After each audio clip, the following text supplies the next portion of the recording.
ScrumLife.com. Victor Adatiba here on my morning run, jog, walk. Hope you guys are doing all right today. It's kind of cold, so got a slight case of the sniffles right now, and allergy season too. And I'm getting rained on. But I just wanted to come to you guys. It's been a while since I've tapped in and done a work story with you guys, so wanted to come just kind of give you guys an update and talk about some of the things that are going on with Scrum Masters in the industry, some of the Scrum Masters on my teams. In case you don't know, my name is Victor Adatiba. I'm an enterprise Agile coach, and I also I'm the founder of Master Tech Training Academy. We're an online academy where we help professionals transition into six-figure careers in technology, mostly working as Scrum Masters. To date, our students have hit over $23.3 million in job offers. So we've had a tremendous amount of success with our curriculum and our program and our process, and getting students up to speed with what they need to know about being a Scrum Master and how to get into an organization and really be an effective Scrum Master and not a lame duck Scrum Master, if you will.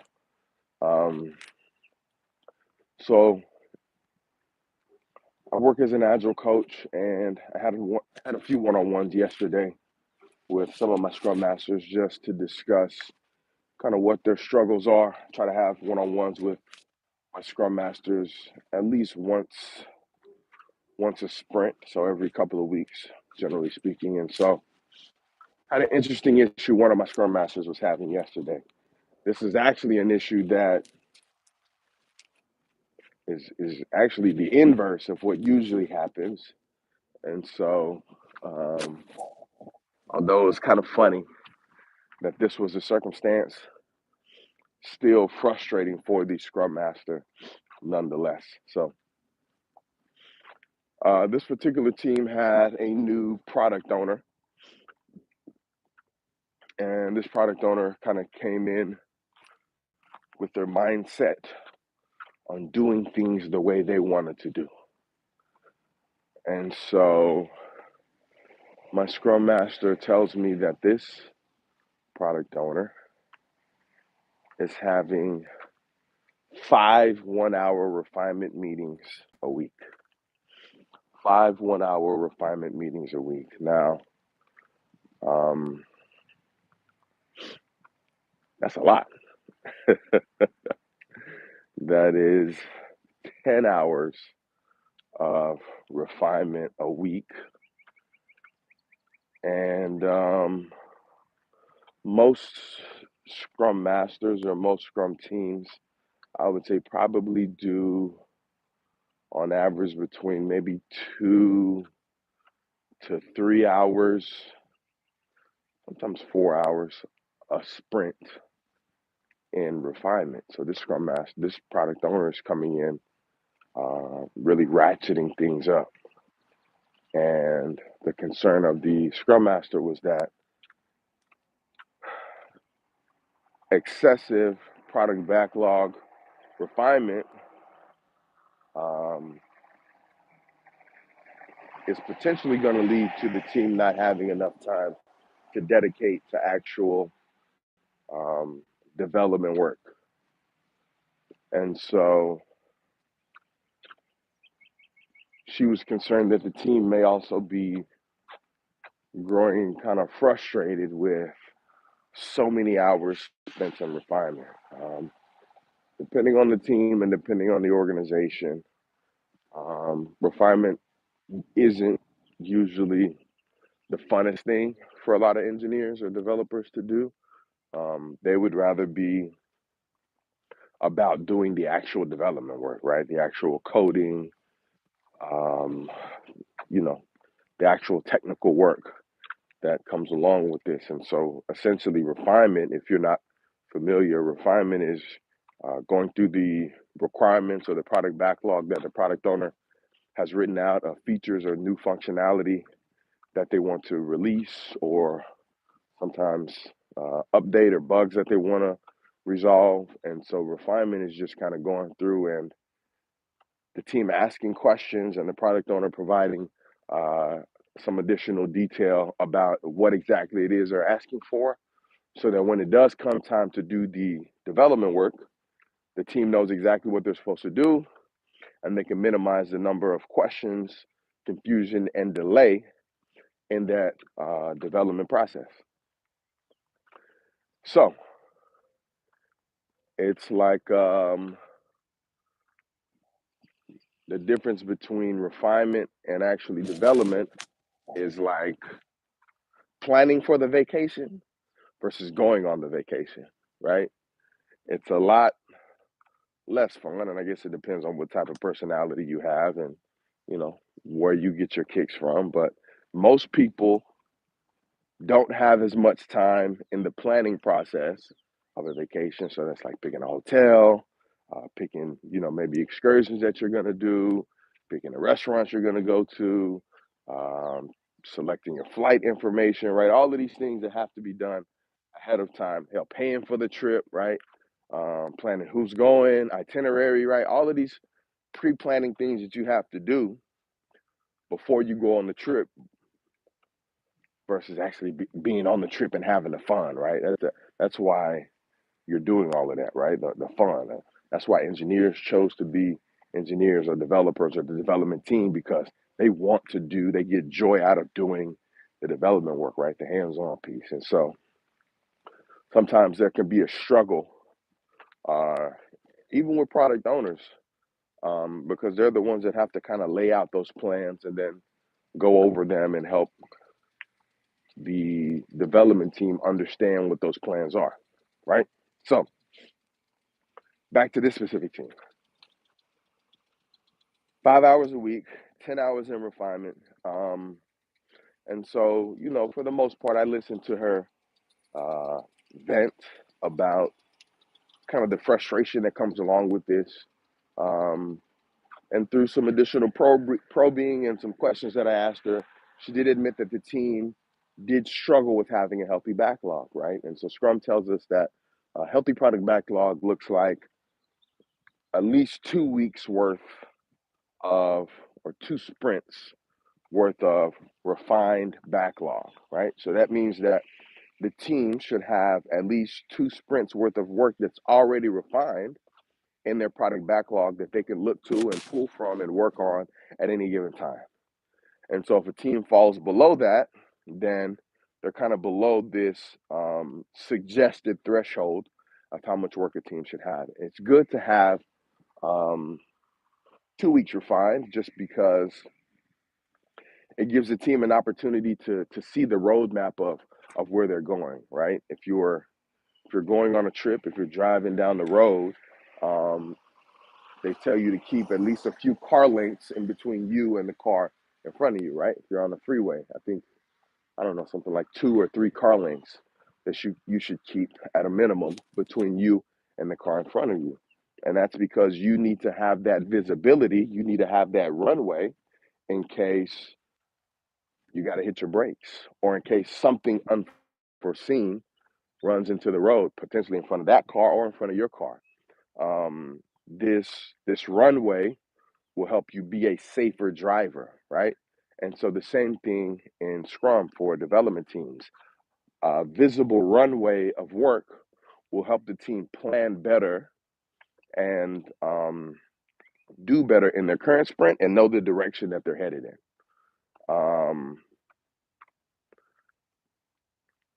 So this team struggled with having at least two sprints.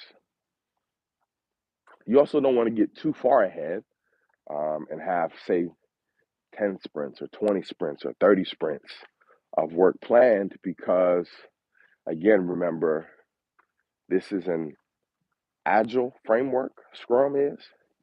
And as agilists, we are open to and understand that change can and should happen.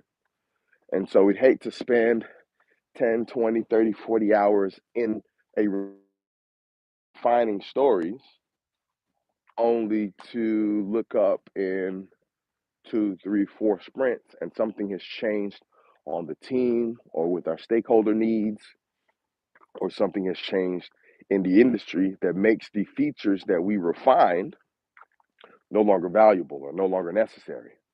So we don't want to refine too far ahead either, right? So kind of that sweet spot for us is right around 2 sprints. And I would say that kind of what we suggest in my organization and what I suggest for most teams is on the high end, 4 sprints, right? 3 sprints, probably still pretty good. 4 sprints are pretty good. But if you get out to maybe 5 sprints, you're probably planning a little bit too far ahead and um, potentially getting into something that may feel like waterfall planning, right? Not as waterfall as maybe planning a year in advance, but um, a little bit less agile than we want to be. So through these conversations with um, my Scrum Master, she did acknowledge that the team struggled with their backlog and making sure that it was in a healthy state. And as the conversation progressed, um, we kind of came together to the realization that, maybe for now, this excessive refinement isn't necessarily a bad thing. Um, Maybe it's what the team needs in the short term so that they can get their backlog into a healthy status, right? And so I encouraged her that maybe she needs to start planting seeds with the product owner that um, we don't want to get too far ahead. That this is good for now because the team is struggling with their backlog. That they would possibly revisit this cadence once the backlog got to a healthy state.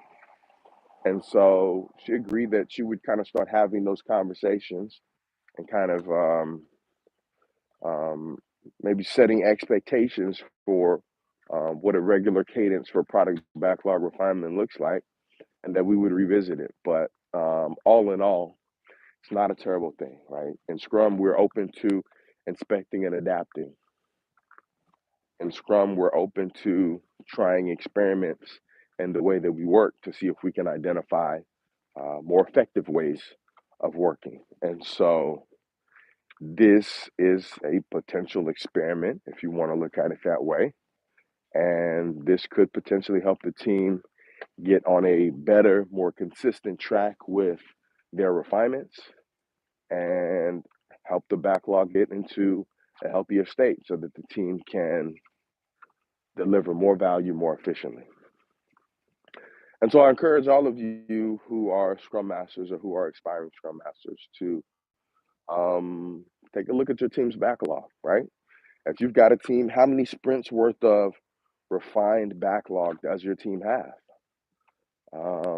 How often does your team do their refinement ceremonies, or how many ceremonies per sprint do your teams have, and how many hours in total are they spending? A healthy backlog is usually indicative of a team who is a little bit more mature, a team who understands their processes, and a team who has a good team working agreement in place. Um, I'll encourage you guys to help your teams get processes in place. Help your teams understand the importance of refinement and help your teams understand what the goals are for refinement, right? Um, what are the things that product owners or the business should be bringing into refinement to help refinement be um, the most valuable use of time for the team, right? Uh, because what you don't want to happen during refinement is to go in and the team ask questions about a feature or a product backlog item that is high priority, but product owner may not have all of the answers, right? And so what I did at one of my previous organizations was that we would send out an agenda of the product backlog items we would be refining ahead of the refinement ceremony, so that if the product owner needed to invite any business stakeholders or business analysts or anyone else in the organization to help bring in some additional level of detail, they would also be at that meeting, right? So that we had all of the information or all of the people in the room necessary to help us make the best possible decision for um, how we refine this work, what the acceptance criteria are, and what the true impact of it is to the business. Because some of these features um, are saving the company money, right? A feature may be saving the. All right, we're back. I don't know what happened there.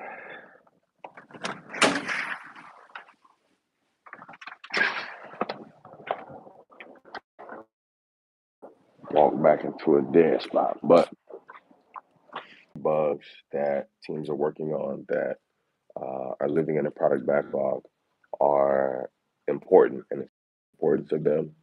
It's important that the team understands the who, the what, and the why of those product backlog items, right? Who is asking for this feature or functionality? It could be a specific role within the organization. Um, what exactly is it that they're asking for? What does this new functionality do? What does this new functionality enable? What bug or issue does this product backlog item fix or resolve that currently exists?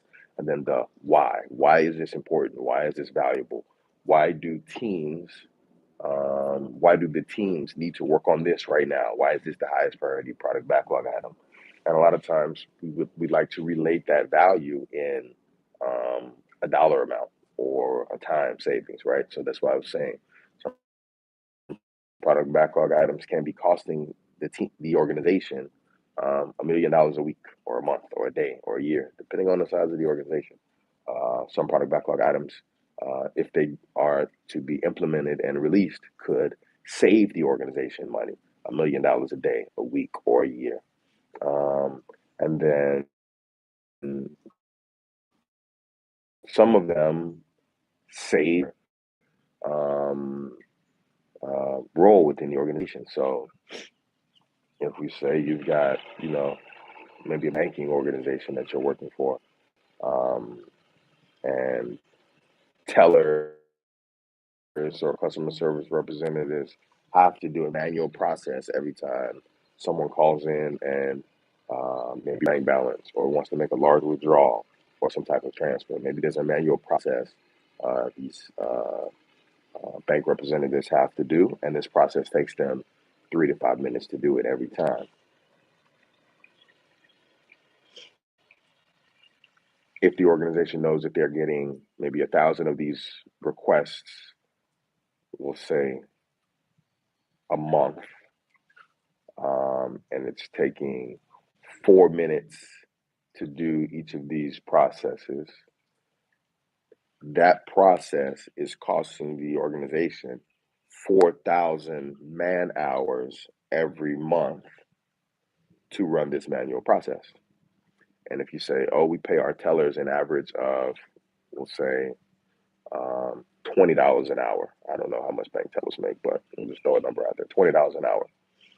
So if this product backlog item that the Scrum team works on gets implemented, then it's going to save 4,000 man hours of work every month.